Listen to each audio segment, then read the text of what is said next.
¿Qué tal? Aquí estamos con mucho gusto en nuestra clase o sesión de lectura guiada de la Biblia número 517.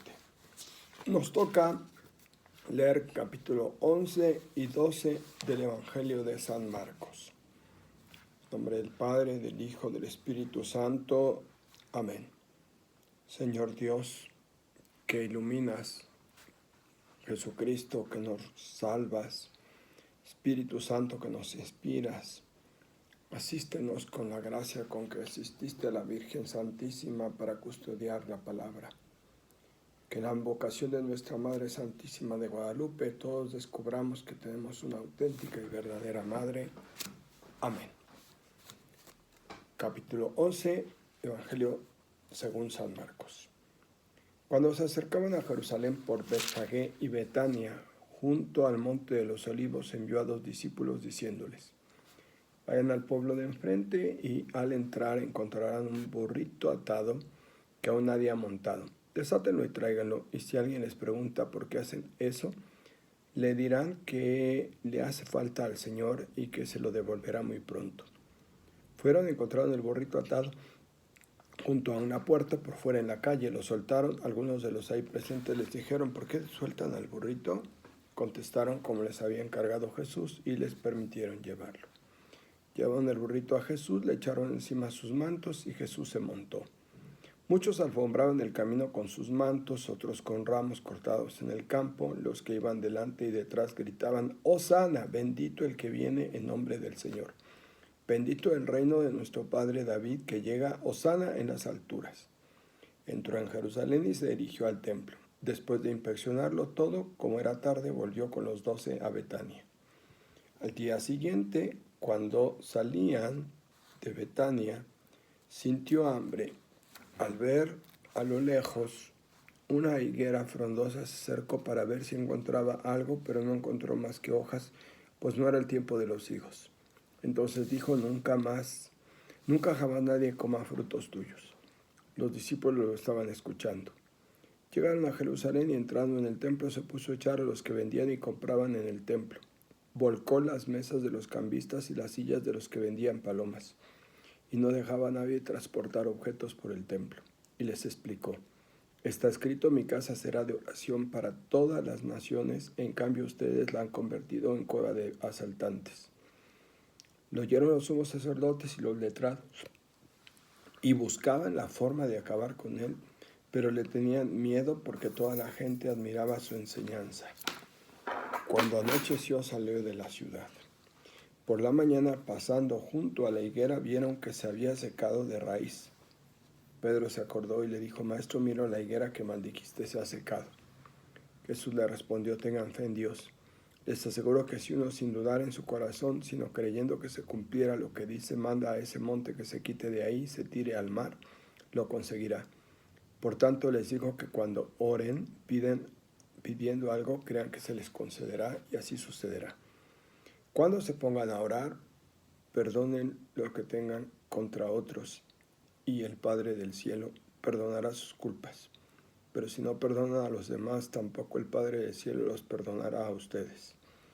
Volvieron a Jerusalén, y mientras caminaba por el templo se le acercaron los sumos sacerdotes, los letrados y los ancianos y le dijeron: ¿con qué autoridad haces eso? ¿Quién te ha dado tal autoridad para hacerlo? Jesús respondió: les haré una pregunta. Si ustedes me responden, yo les diré con qué autoridad lo hago. ¿El bautismo de Juan procedía del cielo o de los hombres? Respóndanme. Ellos discutían entre sí. Si afirmamos que del cielo, nos dirá que por qué no le creímos. Vamos a decir que de los hombres. Tenían miedo a la gente porque todos consideraban a Juan un profeta auténtico, así que respondieron: no sabemos. Y Jesús les dijo: entonces yo tampoco les digo con qué autoridad lo hago. Capítulo 12. Se puso a hablarles con parábolas. Un hombre plantó una viña, la rodeó con una tapia, cavó un lagar y construyó una torre. Se la arrendó a unos viñadores y se marchó. A su debido tiempo envió un sirviente a los viñadores para cobrar su parte del fruto de la viña. Ellos lo agarraron, lo apalearon y lo despidieron con las manos vacías. Les envió un segundo sirviente y ellos lo maltrataron y lo injuriaron. Envió un tercero y lo mataron, y a otros muchos. A unos lo apalearon, a otros lo mataron. Le quedaba uno, su hijo querido, y lo envió en último término pensando que respetarían a su hijo. Pero los viñadores se dijeron: es el heredero, lo matamos y la herencia será nuestra. Así que lo mataron y lo arrojaron fuera de la viña. Ahora bien, ¿qué hará el dueño de la viña? Acabará con los viñadores y entregará la viña a otros. ¿No han leído aquel texto de la Escritura? La piedra que desecharon los arquitectos es ahora la piedra angular. Es el Señor quien lo ha hecho y nos parece un milagro. Intentaron arrestarlo porque comprendieron que la parábola era para ellos, pero como tenían miedo a la gente, lo dejaron y se fueron. Después le enviaron unos fariseos y herodianos para ponerle una prueba con las palabras. Se acercaron y le dijeron: Maestro, nos consta que eres sincero e imparcial, porque no juzgas según la apariencia de la gente, sino que enseñas con verdad el camino de Dios. ¿Es lícito pagar el tributo al César o no? ¿Lo pagamos o no? Dándose cuenta de su hipocresía, les dijo: ¿por qué me ponen a prueba? Tráiganme una moneda que la vea. Se la llevaron y les preguntó: ¿de quién es esta imagen y esta inscripción? Le contestaron: de César. Y Jesús replicó: entonces den al César lo que es del César y a Dios lo que es de Dios. Y quedaron sorprendidos de su respuesta. Se acercaron unos saduceos quienes niegan la resurrección y le dijeron: Maestro, Moisés nos dejó escrito que si alguien muere y deja a su mujer sin hijos, su hermano debiera casarse con la mujer para así dar descendencia a su hermano difunto. Eran 7 hermanos. El primero se casó y murió sin descendencia. El segundo tomó a la viuda y murió sin descendencia. Lo mismo el tercero. Ninguno de los 7 dejó descendencia. Después de todos murió la mujer. En la resurrección, cuando resuciten, ¿de cuál de ellos será la mujer? Porque los 7 estuvieron casados con ella. Jesús le respondió: ¿no están equivocados por esto? Por no conocer las Escrituras ni el poder de Dios. Cuando resuciten de entre los muertos, los hombres y las mujeres no se casarán, sino que serán como ángeles en el cielo. Y a propósito de que los muertos resucitan, ¿no han leído en el libro de Moisés el episodio de la zarza? Dios le dijo: yo soy el Dios de Abraham, el Dios de Isaac, el Dios de Jacob. No es un Dios de muertos, sino de vivos. Ustedes están muy equivocados. Un letrado que escuchó la discusión y al ver lo acertado de la respuesta se acercó y le preguntó: ¿cuál es el precepto más importante? Jesús respondió: el más importante es: escucha, Israel, el Señor nuestro Dios es uno solo. Amarás al Señor tu Dios con todo tu corazón, con toda tu alma, con toda tu mente, con todas tus fuerzas. El segundo es: amarás al prójimo como a ti mismo. No hay mandamiento mayor que estos. Muy bien, maestro, en verdad lo que dices. El Señor es uno solo y no hay otro fuera de él. Que amarlo con todo el corazón, con toda la inteligencia y con todas las fuerzas, y amar al prójimo como a uno mismo vale más que todos los holocaustos y sacrificios. Al ver Jesús que había respondido acertadamente, le dijo: no está lejos del reino de Dios. Y nadie se atrevió a hacerle más preguntas. Cuando enseñaba en el templo, Jesús tomó la palabra y dijo: ¿por qué dicen los letrados que el Mesías es el hijo de David? Si él mismo, David, inspirado por el Espíritu Santo, dijo el Señor a mi Señor: siéntate a mi derecha hasta que ponga a tus enemigos debajo de tus pies. David mismo lo llama Señor. ¿Cómo puede ser hijo suyo? La multitud escuchaba a Jesús con gusto. Y él, instruyéndolos, dijo: cuídense de los letrados. Les gusta pasar con largas túnicas, que los saluden por la calle, buscan los primeros asientos en las sinagogas y los mejores puestos en los banquetes. Con pretexto de largas oraciones devoran los bienes de las viudas. Ellos recibirán una sentencia más severa. Sentado frente a las escaleras del templo, observaba cómo la gente depositaba su limosna. Muchos ricos daban en abundancia. Llegó una viuda pobre y echó unas moneditas de muy poco valor. Jesús llamó a los discípulos y les dijo: les aseguro que esa pobre viuda ha dado más que todos los demás, porque todos han dado de lo que les sobra, pero esta en su indigencia ha dado cuanto tenía para vivir. Palabra de Dios. Ahora vamos a las notas de pie de página. capítulo 11, versículos 1 al 11. Entrada triunfal en Jerusalén. Al llegar a Jerusalén, todo está listo para que se cumpla lo anunciado. Capítulo 8, versículo 31, capítulo 9, versículo 31, capítulo 10, versículo 33. Jesús es presentado como el Mesías Rey esperado, un rey pobre y humilde que no trae la guerra sino la paz, según la profecía de Zacarías, capítulo 9, versículo 9 y siguientes. La intención de devolver el burrito también lo muestra como un rey justo y bondadoso. La gente saluda a Jesús con las palabras del Salmo 118, versículo 25. La expresión Hosana significa sálvanos, por favor. La idea de rey que tiene Jesús no concuerda con la de la multitud que grita, bendito el reino de nuestro padre David, que llega por su carácter nacionalista, guerrero y vengativo. Capítulo 11, versículos 12 al 14, maldice la higuera. En la tradición bíblica, la higuera simboliza al pueblo de Dios, Oseas 9, versículo 10. Al llegar a Jerusalén, Jesús encuentra una sociedad que teniendo la palabra de Dios no produce frutos, Miqueas 7:1. Jeremías 8:13, porque no cree que el tiempo del reino ya esté en medio de ellos. Una sociedad así está condenada a la esterilidad. Capítulo 11, versículos 15 al 19, purifica el templo. La esterilidad se extiende al templo, que aparece hermoso y frondoso, pero igualmente sin frutos.